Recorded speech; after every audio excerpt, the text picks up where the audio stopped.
Good morning বন্ধুরা, তোমরা সবাই কেমন আছো? আশা করছি সবাই খুব ভালো আছো, আর আমরাও ভালো আছি।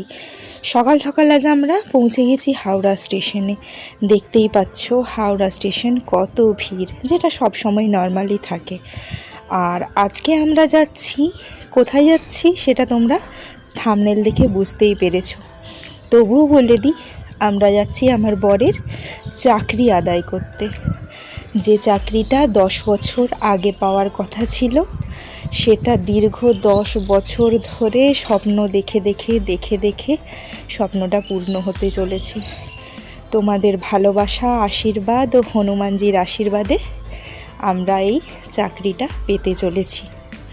তো আমরা একটা ক্যাব বুকিং করে নিয়েছিলাম, এখানে ট্রাফিকে দাঁড়িয়ে আছি, আর সামনে আমি বসেছি ছেলেটাকে নিয়ে। তো ওকে কলকাতা শহরটা একটু দেখাতে দেখাতে নিয়ে যাচ্ছি। ছেলের আমার এটা প্রথম কলকাতা ভ্রমণ। তো চারিদিকটা দেখতে দেখতে, দেখাতে দেখাতে, চেনাতে চেনাতে ওকে নিয়ে যাচ্ছি। আমরা একদম কাছেই চলে এসেছি। আমরা তোমার সল্টলেকে পুরুলিয়া ভবনে উঠেছি। তো ভেতরে এসে আমরা ফ্রেশ হয়ে নিলাম। আর এটা হচ্ছে আমাদের রুম। ছেলেটাকেও ফ্রেশ করে নিয়েছি। আর রুমের মধ্যে আমাদের একটা বেডরুম বড়, যেটা থাকে আর কি, আর তোমার বাথরুম ছিল, এসি ছিল, টিভি ছিল, সবই ছিল। আর বাজেটটা খুবই কম, 800 টাকা, যেহেতু সরকারি গেস্ট হাউস। তো প্রচণ্ড খিদা পেয়ে গেছে, ছেলেকে খাবার খাওয়ানো হয়ে গেছে। এবার আমরা নিচে অর্ডার দিয়েছিলাম পেটাই পরোটা।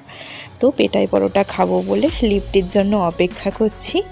লিফটে করে আমরা নিচে যাব, সেখানে গিয়ে পরোটা খাবো। তো চলো এখানের পেটাই পরোটা কেমন খেলাম তোমাদেরকে আগে দেখাই। নাও লিফট চলে এসেছে, লিফটের ভেতর আমরা ঢুকে পড়েছি। ছেলেটা আমার প্রথম লিফটে খুব ভয় পাচ্ছিল। আর এখানটা না পুরো ফাঁকাই থাকে, মানুষ তো এখানে সবাই নিজের বাড়ি বা ভাড়া বাড়িতেই থাকে, হোটেলে আর ডেলি কত থাকবে, তাই না? তো এই যে আমাদের পেটাই পরোটা আর তরকারি। যাই হোক, খাওয়া দাওয়া করে এসে টান করে একটু ঘুমিয়ে নিয়েছিলাম, আর প্রচণ্ড টায়ার্ড হয়ে গিয়েছিলাম। এখন আবার ঘুম থেকে উঠে বরের মুডটা ফ্রেশ করার জন্যে বললাম, চলো একটু বাইরেটা ঘুরে আসি। তুমি তো সারাদিন টেনশন করছো কালকে কি হবে, যেহেতু আগামীকাল চাকরির রিকমেন্ডেশন পাওয়ার কথা। তো তুমি ভয়ে ভয়েই আছো যেহেতু, চলো আমরা একটু ঘুরে নিই। তো হেঁটেই বেরিয়েছিলাম। তারপরে বর বলল, চলো না টোটো ধরে একটু স্মার্ট বাজার ঘুরে আসি, এখানে ছেলেটাকে কিছু একটা খেলনা কিনে দেবো। তো টোটো ধরতে পারিনি, আমরা অটো ধরেছিলাম। অটো ধরে চলে এলাম স্মার্ট বাজার। আমার স্পেশালি আসার ইচ্ছে ছিলই, না বলবো না, কেননা আমি কলকাতা যাওয়ার আগে একটা জিন্স নিয়েছিলাম, আর সেই জিন্সের ম্যাচিংয়ের না একটা টপ আমার দরকার ছিল। কিন্তু টপটা আমার এখানে নেই, আমার যত টপ আছে সব বাপের বাড়িতে। এখানে যেহেতু আমি জিন্স পরি না, তো কোনো টপ নেই, তাহলে কলকাতাতে আমি জিন্সটা কিসের সাথে পরবো? সেজন্য বর বলল, চলো তাহলে তোমাকে স্মার্ট বাজার নিয়ে যাই, সেখানে তোমাকে একটা টপ কিনে দেবো। তো চলো আমরা ভেতরে যথারীতি চলেও গেলাম। আর প্রচণ্ড ভিড় ছিল, তাই ভেতরে আর ভিডিও করা হয়নি। তারপর আবার টোটো ধরে চলে এলাম আমাদের পুরুলিয়া ভবন। সেখানে ডিনার বলা হয়েছে, রুটি বলা হয়েছে। তো রাতে আমরা রুটি সবজি খাবো। তারপরে কাল সকালবেলায় একটা কঠিন পরীক্ষা হতে চলেছে। তো চলো, তো লিফটের অপেক্ষা করার পর লিফট এলো।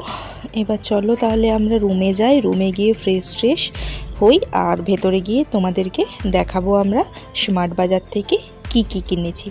তো চলো আমাদের সাথে। তো বন্ধুরা, রুমে আমরা ফিরে গেছি স্মার্ট বাজার থেকে। বেশি কিছু নিইনি, আমার জন্য একটা টপ নিলাম আর ছেলের জন্য একটা বল নিয়েছি, ব্যাস। তো তোমাদেরকে বলটা দেখায়, দাদা সস্তায় বলটা পেলাম, সেই জন্য ছেলের জন্য নিলাম বলটা। হ্যাঁ কোকো, এই যে এটা ছেলের বল, এটা 99-এ পেয়েছি। আর টপটা কততে পেয়েছি দেখিনি। আর বর একটা ছেলের জন্য চকলেটও কিনেছে, 266 টাকায় পেয়েছি, ভালোই সস্তা পেয়েছি টপটাও। তো চলো আজকের ব্লগটা তাহলে এতটুকু। ভীষণ টায়ার্ড আছি আমরা, কাল আবার তোমাদের সাথে দেখা হচ্ছে। তারপরে কালকের দিনের সমস্ত ঘটনা তোমাদের সাথে শেয়ার করব। আজকের ব্লগটা কেমন লাগলো তোমরা অবশ্যই কমেন্টে জানিও। যদি ভালো লেগে থাকে please like comment share subscribe করো। সকলে ভালো থেকো, সুস্থ থেকো। আবার পরবর্তী Very good, Buddha. Very good.